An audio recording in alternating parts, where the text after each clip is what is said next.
بسم اللہ الرحمن الرحیم، السلام علیکم۔ میرا نام ڈاکٹر اسد محمود ہے۔ ناظرین، اگر دنیا کے امیر ترین لوگوں کا ذکر ہو تو ہمارے مائنڈ میں ایمیزون کے مالک جیف بیزوس، بل گیٹس اور مارک زکربرگ، ایلون مسک اور امبانی کا نام آتا ہے، لیکن ان کے پاس کیونکہ بے تحاشا دولت ہے اور گزشتہ کئی ڈیکڈ سے، کئی دہائیوں سے بھی یہی لوگ دنیا کے امیر ترین افراد میں شامل ہیں۔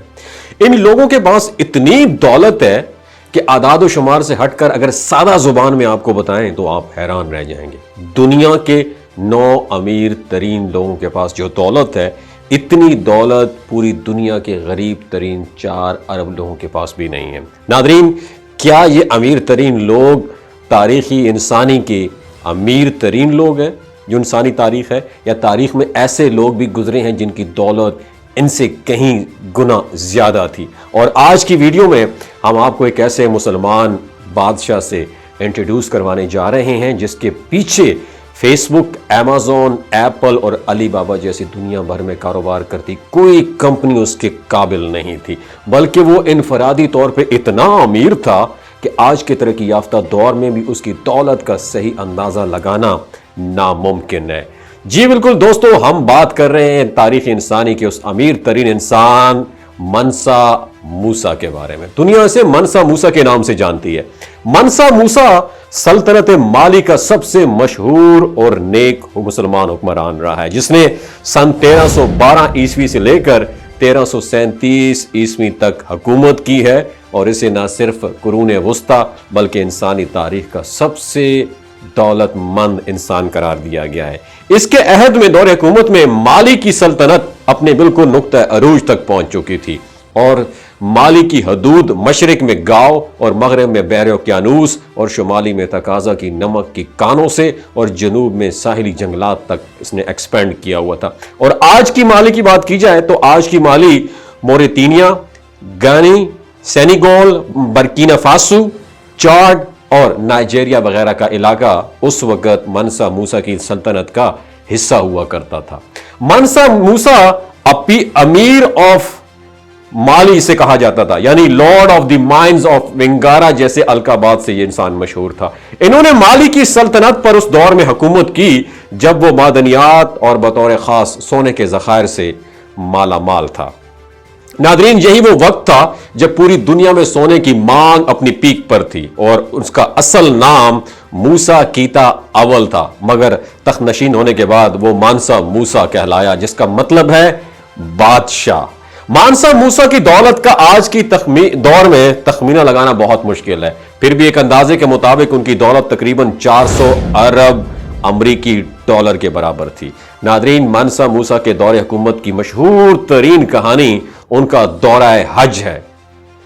یہ سن 1324 عیسوی کا واقعہ ہے، اور اس سفر میں منسا موسیٰ نے تقریباً 6500 کلومیٹر کا فاصلہ طے کیا تھا۔ اور واقعہ کچھ یہ ہے کہ جب منسا موسیٰ کو دیکھنے کی خواہش رکھنے والے ان سے ملنے گئے تو ان کے قافلوں کو دیکھ کے لوگ دنگ رہ گئے۔ انہوں نے دیکھا کہ منسا موسیٰ کے کاروان میں تقریباً 60,000 افراد شامل تھے، جن میں سے 12,000 افراد ان کے ذاتی فالوور پیروکار تھے، اور منسا موسیٰ جس گھوڑے پر سوار تھا اس کے آگے 500 افراد کا دستہ چل رہا تھا، جن کے ہاتھوں میں سونے کی چھڑیاں تھیں، اور منسا موسیٰ کے قافلہ کے جو پیش رو تھے وہ بہترین ریشم کا لباس استعمال کرتے تھے۔ یہ سفر اتنا خوبصورت تھا کہ اس کی وجہ سے منسا موسیٰ کی شہرت نہ صرف اسلامی دنیا کے ایک بہت بڑے حصے میں پھیل گئی بلکہ تاجروں کے ذریعے یورپ تک منسا موسیٰ کا نام پہنچ گیا۔ اور اس سفر میں منسا موسیٰ نے اس کثرت سے سونا خرچ کیا کہ مصر میں سونے کی قیمتیں کئی سالوں تک گری رہیں۔ ناظرین،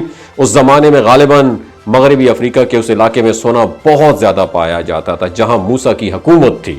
اور حج کے اس سفر میں منسا موسیٰ کے ہمراہ تقریباً 60,000 فوجی تھے اور 12,000 غلام تھے، جنہوں نے 4 پاؤنڈ سونا اٹھا رکھا تھا۔ اس کے علاوہ 80 اونٹوں پر بھی سونا لدا ہوا تھا۔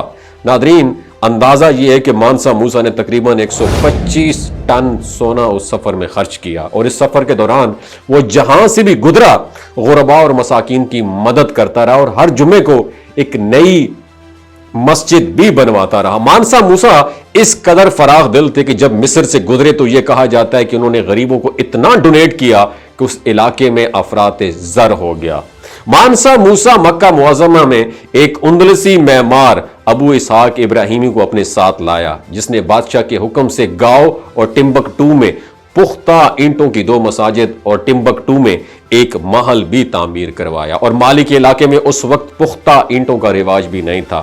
ناظرین، مانسا موسیٰ کے زمانے میں مالی کے پہلی مرتبہ بیرونی ممالک سے تعلقات قائم ہوئے، اور مراکش کے سلطان ابو الحسن سے مانسا موسیٰ کے بڑے اچھے تعلقات تھے، اور مانسا موسیٰ درویش صفت اور نیک حکمران تھا۔ اس کے عدل و انصاف کے متعدد قصے تاریخ میں بہت مشہور ہیں، اور مانسا موسیٰ کے بعد مالی کی سلطنت کا زوال، جو اس کی سلطنت تھی، وہ زوال کا شکار ہو گئی۔ ایک ایک کر کے تمام علاقے ہاتھ سے نکل گئے، اور تقریباً سن 1854 میں شہر گاؤ کے سونگائی حکمران نے مالی کی سلطنت کا خاتمہ کر دیا، اور مشہور سیاح ابن بطوطہ نے اسی مانسا موسیٰ کے بھائی سلیمان بن ابو بکر کی حکومت کے دوران مالی کی مملکت میں 1 سال سے زیادہ قیام کیا، اور ٹمبکٹو کی بھی اس نے سیر کی، اور علاقے کی مالی خوشحالی اور امن و امان کی بھی کافی تعریف کی۔ ناظرین، 2012 میں سیلیبریٹی نیٹ ورتھ نامی ایک ریسرچ سامنے آئی، جس میں دنیا کے 25 امیر ترین افراد کا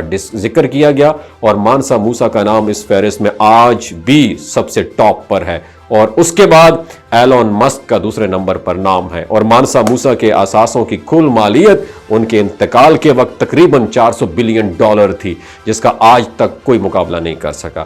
مانسا موسیٰ کی اس بے تحاشا دولت کی سب سے بڑی وجہ پتہ ہے جانتے ہیں آپ کیا تھی؟ کہ مالی آدھی سے زیادہ دنیا کو نمک اور سونا مہیا کرتا تھا۔ اس ویڈیو سے آپ نے کیا سیکھا؟ نیچے کامنٹ سیکشن میں اپنا ایکسپیرینس ضرور شیئر کیجئے گا۔ اپنا اور اپنے ساتھ جڑے رشتوں کا خیال رکھیے۔ اللہ حافظ۔ ایک انفارمیشن آپ کے ساتھ شیئر کرنا چاہتا ہوں کہ جو گلگت بلتستان کے لوگ ہیں نا، ان کی ایوریج عمر 90 سال سے بھی زیادہ ہوتی۔ You know Y?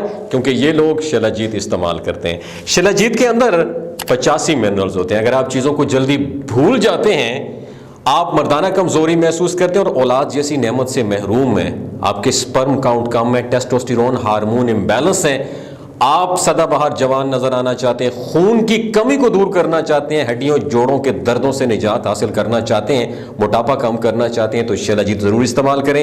ایک بات دماغ کی کھڑکیوں کو کھول کے سننی ہے، ہمیشہ یاد رکھنی ہے، ہمیشہ آرگینک اور قدرتی چیزوں کا استعمال کریں، اور کیمیکل والے فوڈ سپلیمنٹ خدارہ آپ نے استعمال نہیں کرنے۔ اگر آپ شلاجیت کو آرڈر کرنا چاہتے ہیں تو نیچے دیے گئے نمبر پر رابطہ کریں۔ 3 باتوں کا آپ نے خیال رکھنا ہے، کوئی بھی نہیں بتائے گا آپ کو۔ حاملہ خواتین، ہائی بلڈ پریشر میں مبتلا افراد، اور 15 سے جو 20 سال کی نوجوان نسل ہے جو غیر شادی شدہ ہے، ایوی سیکشول پاور کو بوسٹ کرنا چاہتی ہے، تو ڈاکٹر کی ایڈوائس کے بغیر شلاجیت استعمال نہ کریں۔ باقی سارے لوگ بے دھڑک گرمیوں اور سردیوں میں استعمال کر سکتے ہیں۔ بہت شکریہ۔